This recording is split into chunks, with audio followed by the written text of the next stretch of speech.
네, 우리 함께 같이 나눌 말씀은 마가복음 12장입니다. 마가복음 12장 28절에서 31절까지 우리 함께 같이 읽도록 하겠습니다. 서기관 중 한 사람이 저희의 변론하는 것을 듣고 예수께서 대답 잘하신 줄을 알고 나와 묻되 모든 계명 중에 첫째가 무엇이니까? 예수께서 대답하시되 첫째는 이것이니 이스라엘아 들으라. 주 곧 우리 하나님은 유일한 주시라. 내 마음을 다하고 목숨을 다하고 뜻을 다하고 힘을 다하여 주 너의 하나님을 사랑하라 하신 것이요. 둘째는 이것이니 내 이웃을 내 몸과 같이 사랑하라 하신 것이라. 이에서 더 큰 계명이 없느니라. 아멘. 오늘 이 말씀을 중심으로 하여 하나님을 사랑합시다. 두 번째 시간으로서 제목은 사랑의 태도라 이렇게 이름 붙여서 같이 나눠보도록 하겠습니다. 물론 이제 접근 방법에 따라서 사랑의 방법이라 해도 상관은 없는데 저희들이 이제 방법론적 그러면 좀 그러니까 우리가 마음을 다하고 목숨을 다하고 이런 주제들을 나눠보려고 그래요. 그래서 편의상 제가 그냥 사랑의 태도라는 그 관점 속에서 같이 이렇게 나눠보려고 그럽니다. 하나님을 사랑한다라는 그 의미에 대해서 한 달 동안 또 묵상해 보셨잖아요. 그렇죠? 그리고 그때도 제가 지난해에도 말씀드렸는데 하나님을 사랑한다는 부분에 있어서 저희들이 관심을 갖는 것은 더욱더라고 말씀을 드렸잖아요. 우리가 계속해서 지금도 하나님을 사랑하고 계시는데 계속해서 하나님을 더욱더 사랑할 수 있었으면 좋겠다. 그러니까 믿음에도 분량이 있듯이 이 원리 안에 바라보면 사랑에도 뭐가 있는 겁니까? 분량이라는 게 있는 거잖아요. 또 사랑에도 깊이가 있잖아요. 그런 의미에서 우리가 한번 같이 이런 주제들을 묵상하고 다 알고 계시는 말씀이지만은 또 한번 묵상해보고 또 잊어버렸다면 다시 상기하고 잘 알고 계시다면 깊게 한번 생각해보고 그런 어떤 복된 시간이 되었으면 좋겠습니다. 저 자신도 마찬가지입니다. 저 자신도 여러 번 말씀드렸지만은 우리 지체들과 함께 이렇게 말씀을 나눌 수 있는 은혜를 선물을 받았기 때문에 또 이 시간에 하나님을 사랑한다는 것에 대해서 묵상해보고 정리해보고 더 하나님을 더 사랑하는 소원도 갖게 되고 그렇게 하시고 우리 함께 공부할 수 있었으면 좋겠습니다. 그러니까 하나님을 더욱더 뭐 하자는 거죠. 우리가 사랑할 수 있었으면 좋겠다. 근데 이제 사랑의 태도는 조금 후에 나누기로 하고 성경 말씀을 통해서 여러 가지로 우리가 하나님을 사랑하는 방법에 대해서 묵상할 수 있는데 제가 지금 물론 지난달 포함해서 지금 잠깐 정리해 보면 저희들이 크게 네 가지 방면에서 묵상할 수 있다 그런 부분입니다. 하나님을 사랑한다는 부분에 있어서 그죠? 우리가 쉽게 이렇게 말해요. 하나님을 사랑하면 하나님의 것들을 사랑합니다. 이렇게 저희들이 부르거든요. 쉽게 예를 들면 우리 지체들께서 뭐 가족 중에 누구라 그럴까요? 뭐 예를 들어서 하여튼 뭐 아빠라 그럴까요? 그냥 편의상 아빠를 사랑하면 아빠의 것들이니까 아빠의 물건이라든가 아빠의 성격이라든가 그죠? 아빠가 소중히 여기는 어떤 취미생활이라든가 그런 것들에 대해서 나도 무엇을 거죠? 쉽게 말해서 사랑해야 된다 그런 부분이에요. 그렇죠? 우리가 친구를 사랑하면 친구의 어떤 것을 사랑하게 돼 있어요. 그렇죠? 그래서 친구가 어떤 부분에서 싫어한다 그러면 내가 그 친구를 사랑한다면 그 어떤 부분을 싫어하는 부분에 있어서 내가 조심해야 옳을까요? 조심하지 않는 게 옳아야 될까요? 조심하게 되어 있죠. 그러죠? 하여튼 우리에게 전혀 해당되지 않는 이야기 잠깐만 하게 되면 설마 우리 지체들은 통닭 드시면서 뭐 알러지 현상 생기시는 거 아니죠? 그러죠? 근데 어떤 사람은 뭐 낙지볶음을 먹다가 막 엘러지가 생기기도 해요. 그러잖아요. 그래서 어떤 친구가 내가 정말 그 친구를 사랑을 했어요. 정말로 그 친구를 사랑해가지고 그 사랑하는 마음으로 그 친구에게 음식을 대접하고 싶었어요. 근데 그 친구가 낙지 엘러지가 있다는 거예요. 그러면 낙지가 들어가는 음식을 피해야 됩니까? 아니면 극복해야 된다고 먹여야 됩니까? 피해야 되죠. 그러죠? 왜냐면 나는 그 친구를 뭐하니까? 사랑하게 되니까. 이게 마찬가지라는 거예요. 자, 오늘 우리가 이 사랑의 태도를 나누기 전에 먼저 점검하고 싶은 부분은 하나님을 사랑한다는 게 어떤 의미인지, 그죠? 그 다음에 또 하나, 하나님을 사랑하면 하나님의 것들도 말하는 거죠. 사랑해야 된다는 거. 이 두 가지 전제성에서 미리 좀 정리해 보고 그 다음에 구체적으로 어떻게 사랑할 것인지 이 부분을 좀 나눠보려고 합니다. 그리고 또 다음에 하나님께서 되게 또 지체들과 함께 사랑의 태도에 대해서 사랑에 대해서 나눌 기회를 주시면은 집중적으로 몸을 드린다는 게 어떤 의미인지, 그러잖아요. 우리는 몸을 통해서 하나님을 사랑해야 되잖아요. 그래서 이 몸을 통해서 하나님을 사랑한다는 것이 무엇인지에 대해서 한번 나눠보려고 합니다. 어쨌든 한번 정리를 한번 해보도록 하겠습니다. 저나 우리 지체들이 지금 하나님을 사랑하고 하나님을 사랑하면 하나님의 것들을 사랑한다고 그랬잖아요. 그러니까 하나님을 사랑하고 하나님의 것들을 사랑하는 모습이 첫 번째 어떤 모습으로 나타나냐면, 우리 신앙인이니까 우리에게는 예배의 모습으로 나타납니다. 예배자로서. 내가 하나님을 사랑하고 하나님의 것들을 사랑하는데 내가 사랑하는 하나님은 나를 통해서 경배를 받으시기를 원하시는 거예요. 나를 통해서 찬양을 받으시기를 원하시는 거예요. 그죠? 그렇게 당연히 자라면 그 모든 걸 통틀어서 우리는 예배자라고 부르는 부분이죠. 그죠? 그러니까 하나님은 나를 통해서 찬양을 받고 싶으시고 하나님은 나를 통해서 영광을 받으시기를 원하시는 거예요. 그러니까 저 여러분이 하나님을 정말로 사랑한다면 어떤 마음이 있다는 거죠? 예배자로서 하나님을 사랑하고 섬기는 이런 마음이 자연스럽게 들어온다, 그런 부분입니다. 정말로 우리가 하나님을 사랑한다면, 그렇죠? 하나님을 사랑한다면 하나님께서 기뻐하시는 걸 해야 되잖아요.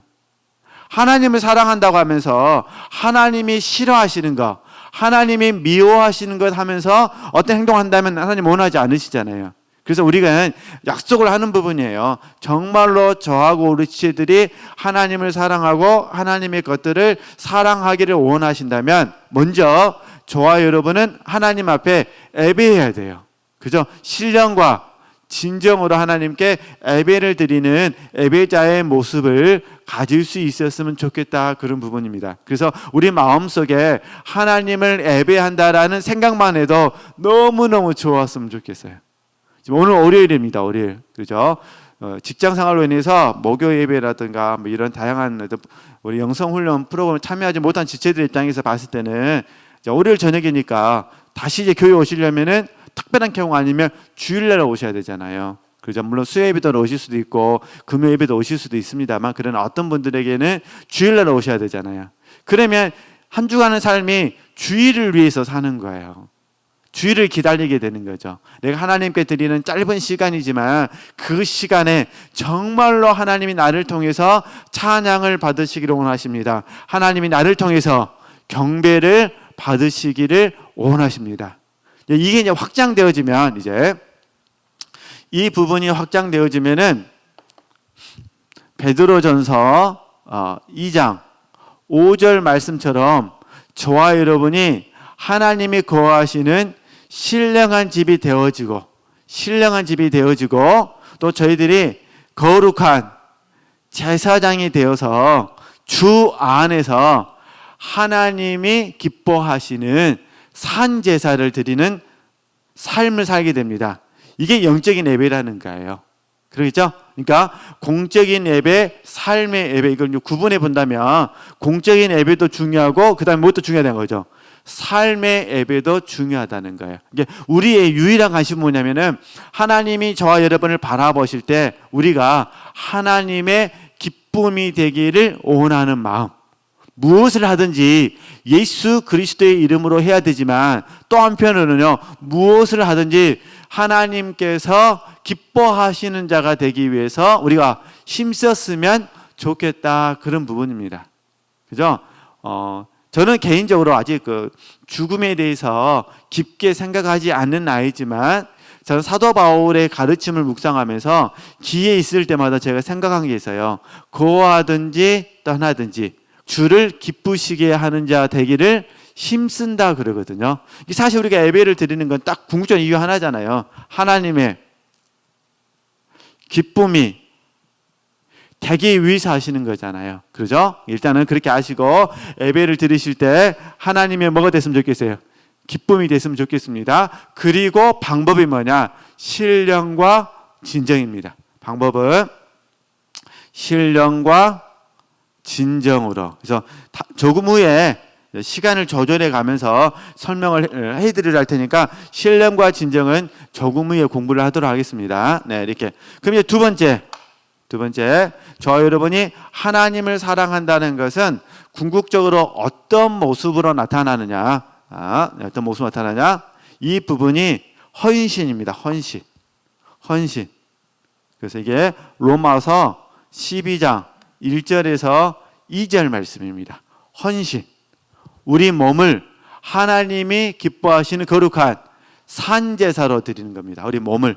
그래서 다음에 하나님께서 또 다음 달에 제게 이 감동을 주시면 그때 이 몸을 통해서 하나님께 드린다는 영적인 의미들을 좀 하나씩 나눠보도록 하겠습니다. 이전에 훈련 받을 때 조금씩 나누신 적은 있으셔요. 그러나 이제 진정한 의미에서 저와 여러분이 헌신은 우리 몸을 하나님께 뭐 하는 것이다?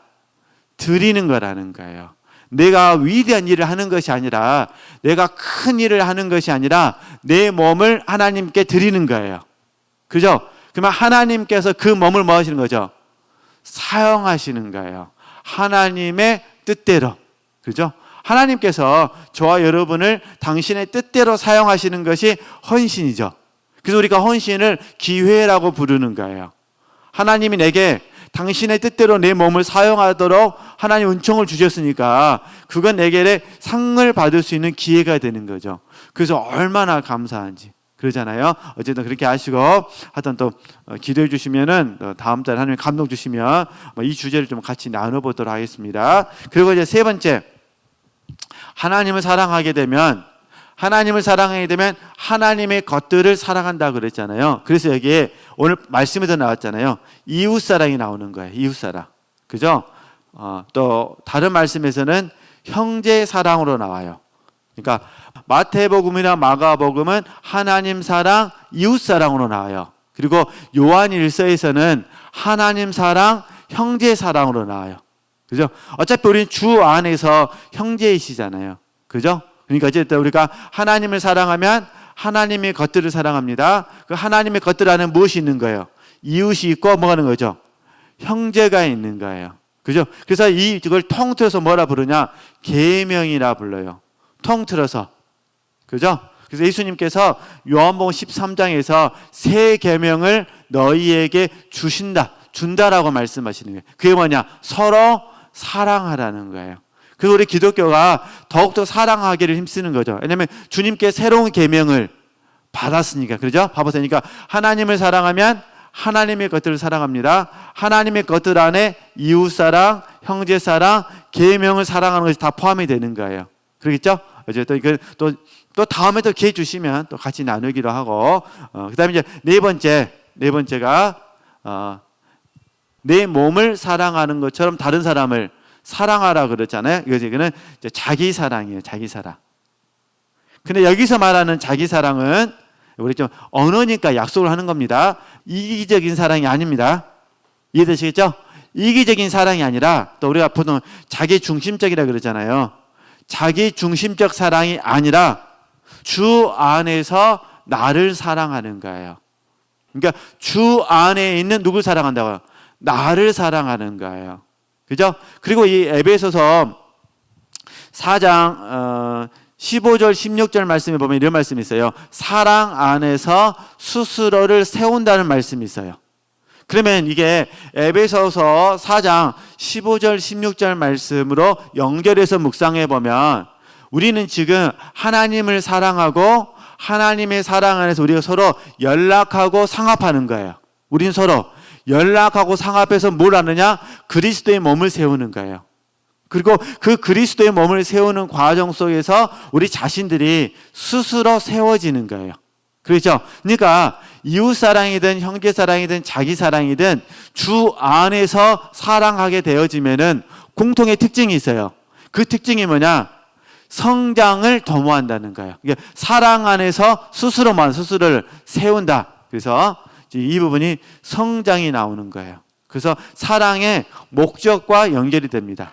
사랑의 목적은 뭐냐? 성장을 도와주는 거예요. 그죠? 나를 사랑하는 방법은 뭐가 되겠습니까? 내 자신의 성장을 내가 도모하는 거예요. 그를 사랑하는 방법도요, 그의 성장을 도와주는 거죠. 근데 사실 그가 성장하도록 도와주기 위해서는 누가 성장해야 될까요? 내가 성장해야 되죠. 내가 성장하지 않았는데 어떻게 그를 도와줄 수가 있겠어요? 그러겠죠? 그런 의미에서 그래서 하여튼 추후에 하여튼 하나님 기회 주시면 헌신에 대해서 공부하고 또 기회 주시면 이웃사랑, 형제사랑, 자기사랑에 대해서 공부를 하도록 하겠습니다. 그래서 사실 저희들이 자기사랑이라는 단어를 쓸 때 주님 밖에서 하는 사랑이냐 주 안에서 사냐 구분하는 거예요. 주님 밖에서 사랑일 때는 이기적이고 뭐가 되겠죠? 자기 중심적인 것이 되고, 주 안에서 사랑은 내가 주님 것이기 때문에 나를 사랑하는 거예요. 그러겠죠? 이게 바른 사랑이죠. 하여튼 우리 지체들께서 이렇게 좀 바르게 좀 적용할 수 있으셨으면 좋겠습니다. 그래서 제가 좋아하는 수도사 중에 한 명이 성바나드예요. 성바나드가 사랑의 4단계를 설명하는데 그 사랑의 4단계 중에 4번째 사랑이 하나님을 위하여 자기를 사랑한다고 말하는 거예요. 이해되시죠? 이게 하나님을 위하여 누굴 사랑해요? 나를 사랑해요. 그죠? 왜 나를 사랑하느냐? 나는 첫 번째는 하나님의 것이요, 두 번째는 나는 하나님을 위하여 존재하기 때문에 그러는 거예요. 그죠? 어쨌든 하나님, 저와 여러분이 하나님을 사랑하면 하나님이 저와 여러분을 책임져 주셔야 되잖아요. 저희들이 2부 예배 시간에 담임 목사님 말씀을 통해서, 또 3부 예배 시간에 또 담임 목사님 말씀을 통해서 반복적으로 좀 이렇게 들으셨지만 공통된 그거잖아요. 엘리야가 하나님을 사랑하니까 하나님이 엘리야를 뭐 해주세요? 엘리야를 책임져 주시잖아요. 그죠? 하나님이 엘리야를 책임져 주시면 뭐라 말할 수가 없는 거예요. 그죠? 하나님께서 다윗 왕을 높여주시면 다윗은 주 안에서 자기의 몸을 사랑하면 되는 겁니다. 다시 한 말씀 보실래요? 네, 다시. 네. 이 우리 함께 같이 읽었지만은 31절 말씀 봐보시겠어요? 31절. 둘째는 이것이니 내 이웃을 뭐랍니까? 내 몸과 같이 뭐라는 거죠? 사랑하라 하신 것이라. 이에서 더 큰 뭐라는 게 계명이 없다 그러잖아요. 이웃을 사랑하시려면은 내 몸과 같이 뭐 하셔야 돼요? 사랑하셔야 돼요. 그러시겠죠? 내 몸과 같이.